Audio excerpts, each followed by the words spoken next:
Easy 99.1, welcoming you in. It's Rob Hogan, another episode of our South of Boston program here on a Sunday morning, and we're always happy to have you along with us. We appreciate you waking up a little bit early to spend some time with us, and I think today, especially if you are a parent and you've got children soon to be headed or trying to make that decision to head to college, and the bigger decision of how to pay for that expense, we could definitely give you some insight today here. Well, I mean, I can't give it to you, but my guest can. His name is Howard Freedman. He is the author of Making College Happen. First of all, good morning to you, Howard. Good morning, Rob. I'm very happy to be here. Thank you for coming on in and talking to us. And I have a couple of friends, and it's funny that I think the timing is right, because I know right about now, a lot of kids they're when they're entering that,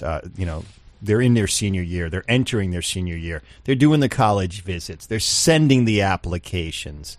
So now is the time, and I think the information, the insight you will provide to us today will be pretty informative and important because, like I said, I have a friend, and she's got two kids. She's got one daughter who is halfway through the college experience. She's got another son, rather.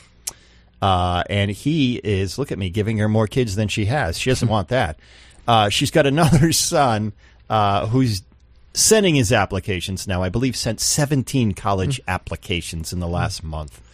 And it's always the question, how am I going to pay for this? So that's where you come in, because you are a financial aid counselor. Howard, also the author, more importantly, of the book, Making College Happen, an insightful guide to making savvy financial decisions and cutting college costs.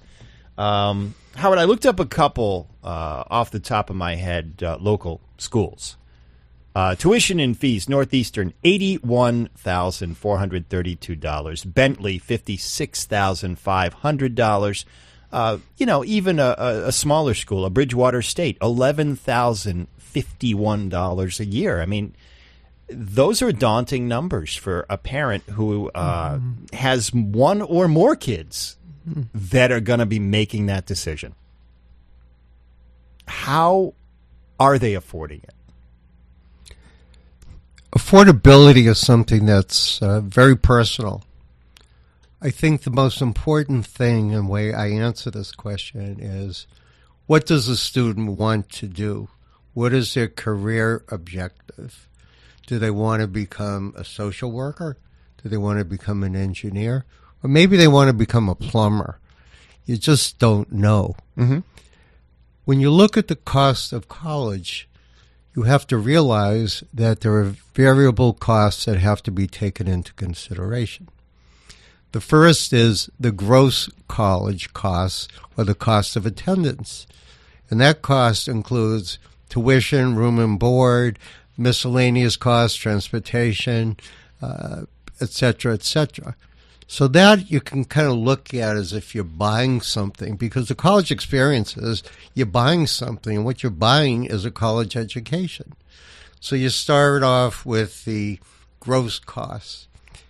Then you have to look at the net costs, and that would include completing the financial aid forms, the FAFSA, the CSS profile, and any other college forms. The colleges, in turn, take that into consideration by offering a financial aid award, both for financial need and merit.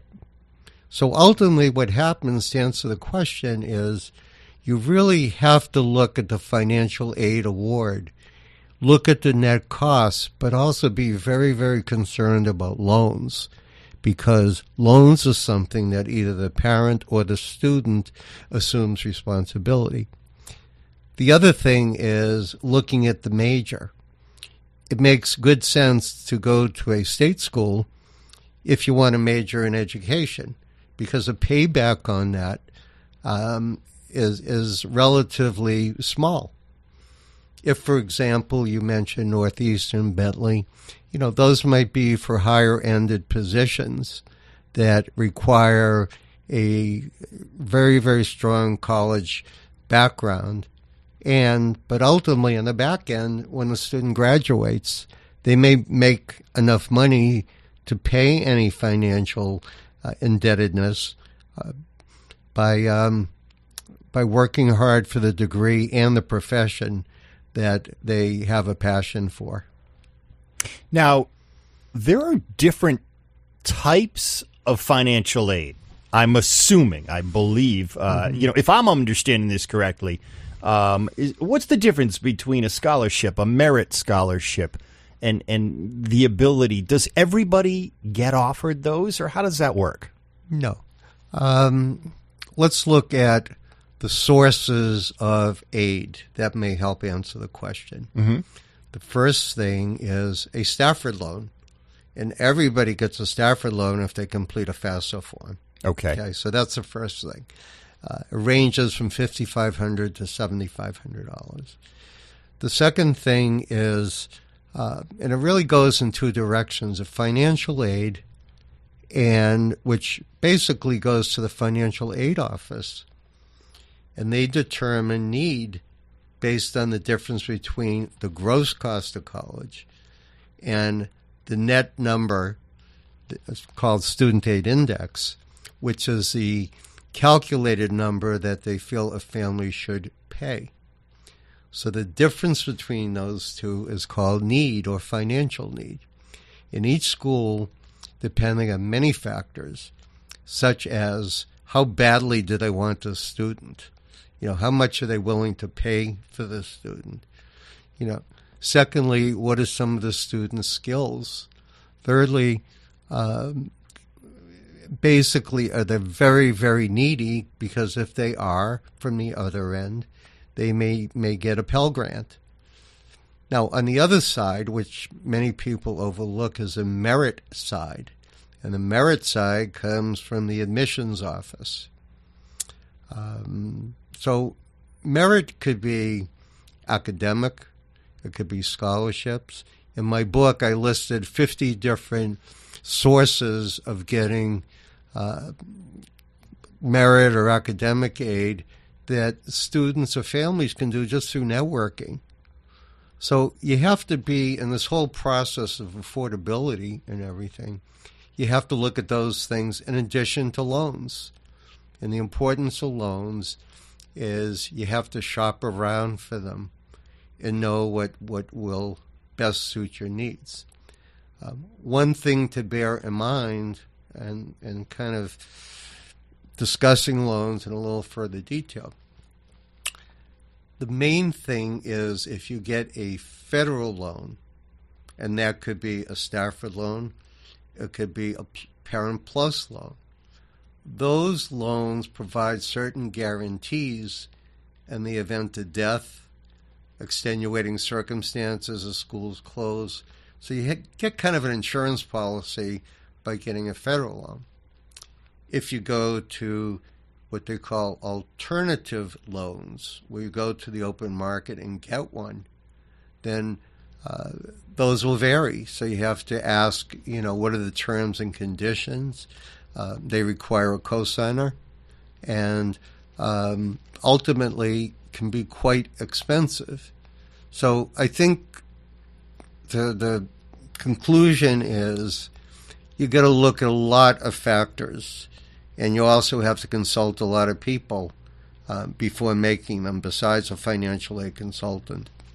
I mean, it sounds like there's pros and cons to all those different types of loans. Are there any of those that you, if you're advising a student, advising their family on they're going to make that decision, they're going to decide where they're going to go, are there any of those that you would just absolutely steer them away from? Or are there benefits to different people in different scenarios for all of them? On the different types of loans? Yes. Okay. There's a basically what I steer people to is I put together a questionnaire. And my questionnaire asks a lot of questions that should be asked of every lender. So you're comparing consistent information. So, for example, What are the forgiveness programs? Will this loan forgive people if they're out of work? What are the interest rates? Are they fixed? Are they variable? How can I get a hold of the lender? Is it a real live person or is it a, recording? Basically ownership. That's a very, very important thing, and I just want to emphasize this. On certain loans, you need a cosigner, and it's usually a parent. But the biggest thing to bear in mind is that a parent or cosigner can get relieved of that responsibility if the student, when they go into repayment terms, make timely payments after 2-3 years. So that's the thing you have to ask a lender. How long will it be before I'm no longer responsible for covering the loan? Now, a merit scholarship, is that only for a highly talented student, A plus or top of the class student, or who's receiving a merit scholarship? Well, merit scholarships, look at it this way. There's a buyer and there's a seller. The buyer is the school, okay? They're the ones that use a process called enrollment management that really, first of all, decide what kind of students do they want to go after. It could be a student who has a certain skill. It could be male, female in certain professions. So they have their pocketbook, so to speak, and they're out buying students in terms of who they want to fill their roles. Why is this so important? Because it represents the school. You want low turnover.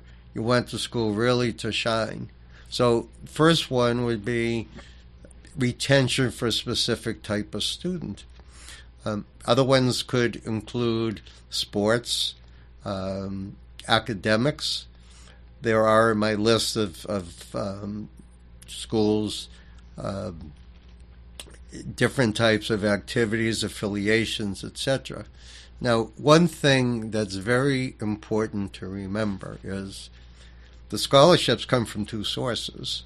One from the school, okay? So that's called gift money. So scholarships and grants come from the school. They gift money. They don't have to be repaid as long as the student meets the circumstances.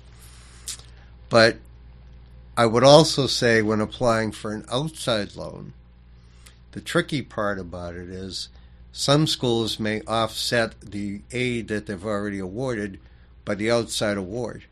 So you really have to ask the school what their financial award policy is and how they handle outside scholarships. But there's so many of them. I kind of steer away from the ones that they advertise about, a scholarship that only 2 people out of 10,000 people get. So that's why it's good to look at local scholarships. Look at scholarships where they want to help somebody. And also, I would say, well before the 12th grade, find out what kind of students the colleges are looking for. So in high school, you can fulfill the needs of what the school might want. All of that creates the interest. Now, in turn, the seller is a student who has to sell themselves to the school to make them worthy of consideration, selling themselves, selling their skills, selling their potential to make the school really want to admit that student. When is a scholarship offer? When is it a final offer? I mean, can you appeal that if you apply, you fill out that application, Yep. And they offer some type of scholarship? Is that take it or leave it, or how does that work? Okay, the way that works is that upon acceptance, the school prepares a acceptance letter, a financial aid award, okay? And that award normally shows the cost of attendance. It shows the deductions, which would be allowances and different deductions. It would essentially be included with other things. That could be work study. It could be college loans at low rates. And ultimately, what I love to do is I prepare spreadsheets and I compare all the colleges, all of them. I look at the cost of attendance. I look at the free aid, the gift aid. And then what I do is I look at the net cost, and then I say to myself and tell the client, I think it's worth appealing this award as long as you have a good story to tell to say why it's justified. And then they go through a process called PJ, which stands for professional judgment. And that's essentially the appeal process, that you can take any award. You can either, to answer your question, you can accept all or part of it on the face, or you can go for more. And that's what I feel people should do. If they feel they didn't get enough to cover their expenses and they want to appeal it, ask for more. What's the worst can happen? They'll say no. Now, as a student, is there advice that you give students and their parents and families, a way to set yourself up to get a better award, to get more in terms of a scholarship? Well, as I had mentioned earlier, the best way to set it up is a few things. One, I encourage families to have an open, productive discussion, to talk money. I really do. That's very important. I list in my book a lot of questions that the parents should ask the child, and then the child should ask the parents, to really get into that financial stuff. And many times I'll say to a parent, look, how much are you willing to pay? I'll go to the bottom line and say, how much are you willing to pay? And I say, okay, $20,000. So if you're going to pay $20,000, it's up to the student to decide what college they want to go to, how much it costs, and if they're willing to encumber debt after they graduate. I think there's so many things you can do to prepare for getting more. One, talking to guidance counselors. Two, going to some of the websites that are in my book. Three, basically prepare yourself, take AP courses, get involved with leadership opportunities in the school, do something for community service, again, take hard, rigorous courses. And when colleges look at students, they also look at what school they came from, because certain schools are held in much higher esteem than others. So, and then I would say, always network with people. Always network with people that have been to the school, graduated with the school, alumni, and find out what they did to make college more affordable. We are talking this morning with Howard Freedman. He is a financial aid consultant. He's an author. The book is called Making College Happen, an insightful guide to making savvy financial decisions and cutting college costs.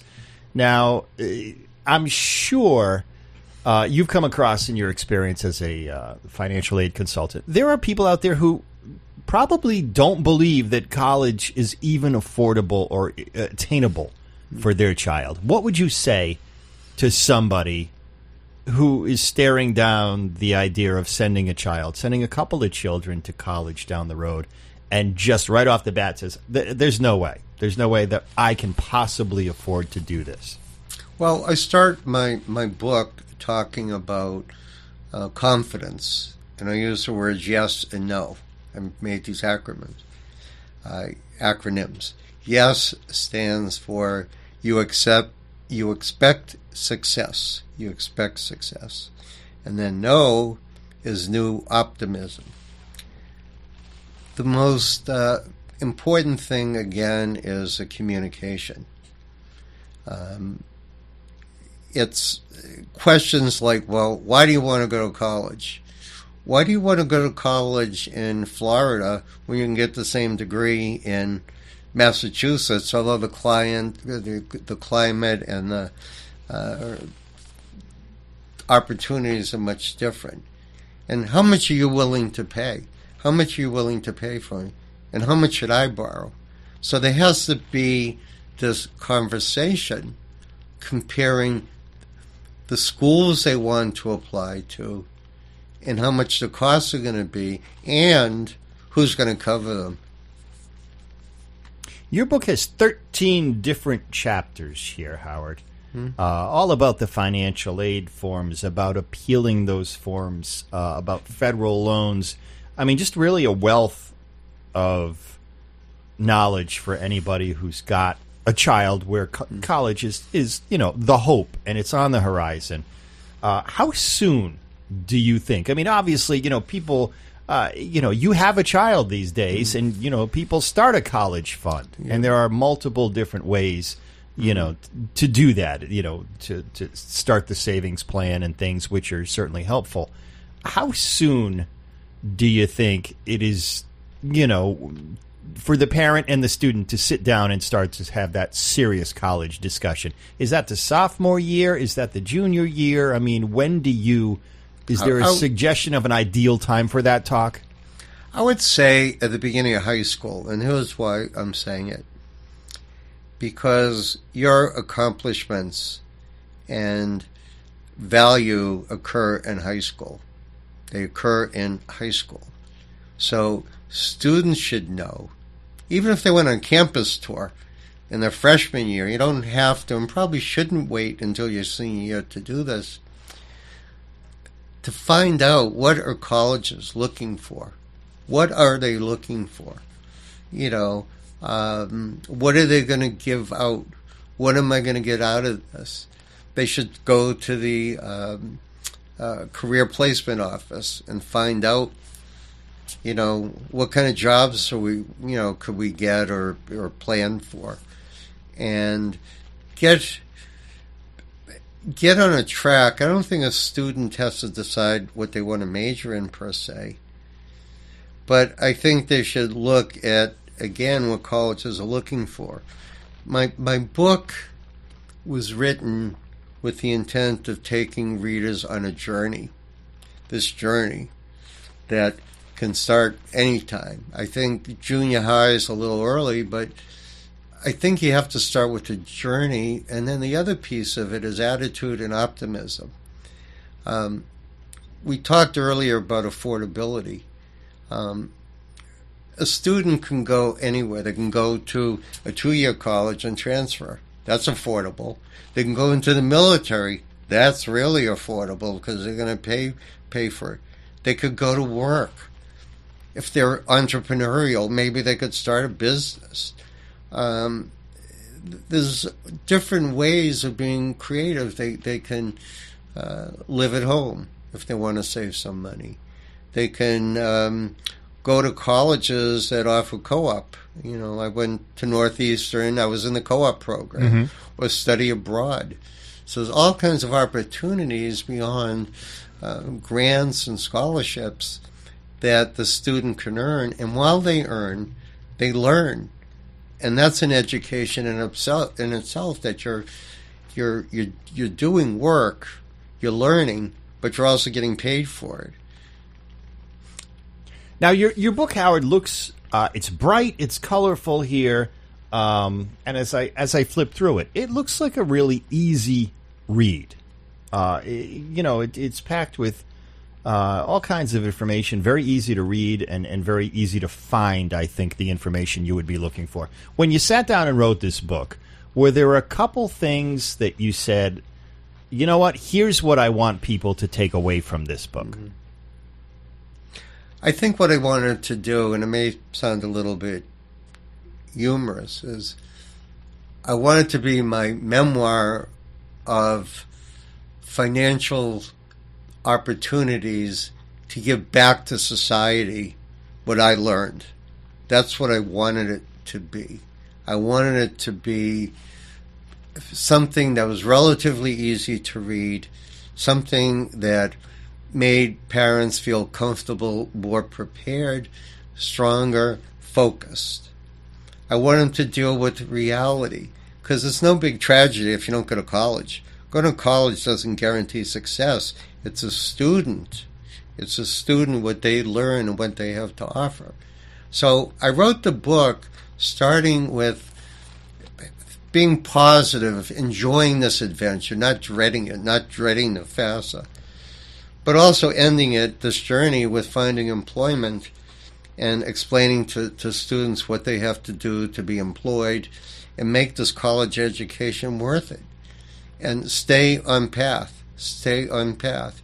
I also want parents to not feel guilty if they send their child to college or a certain type of college. It's ultimately, parents have to do what they're most comfortable with and what they can afford. It doesn't make you a good or bad parent if you can't afford college. What makes you a good or bad parent is listening to your child, being honest with them, and providing financial support without hurting yourself and saying, look, parents getting older and they have to think of themselves. So this decision is a big decision, but you also have to look at the big picture and say, you know, I want my child to go to college. I want them to get a good education, but I also want to retire at some point and I want to live a good life. So I can't empty my bank account to pay for this. There has to be some joint ownership. And that's why the book really brings people through the story of how to effectively communicate, set goals, and find a college that's affordable for them. That's what it's about. It sounds to me from flipping through this book and just from our discussion that you really believe that for a student out there that really wants to go to college and a parent that wants them to do that, you believe a college education is attainable for any one of those students. Yes, that's true. And it sounds like this is a blueprint a little bit to walk them through that journey, that adventure, and kind of open their eyes on the best way and the resources that are out there to make that happen. Right. And to have hope, to make it an enjoyable journey and never give up hope. There's so many schools, whether it be colleges, trade schools, and everything. It's not so much getting an education. It's what you do with it. That's what it's about. So instead of looking at the college application and college hunt, look at it as an adventure instead of a mountain that you're never going to be able to climb or never be able to conquer. Make it an educational journey, make it a fun one, and hopefully make it the start of an amazing future for a student. Sure. His name is Howard Freedman. He is the author of Making College Happen. You can find Howard's book on Amazon.com, of course, and so informative and so helpful for anybody who, whether you've got students in grade school, elementary school, or you think somewhere down the line the college question and the college journey is going to come into play. So.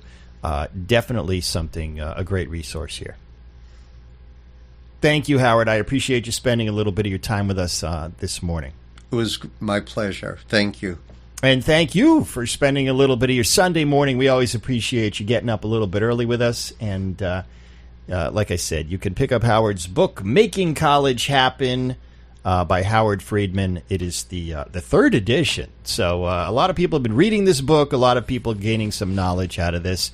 Hopefully it will help you in your future journey with your family as well. Thanks again for listening to another episode of our South of Boston program here. We always appreciate you listening to Easy 99.1 and wish you a fantastic rest of your weekend.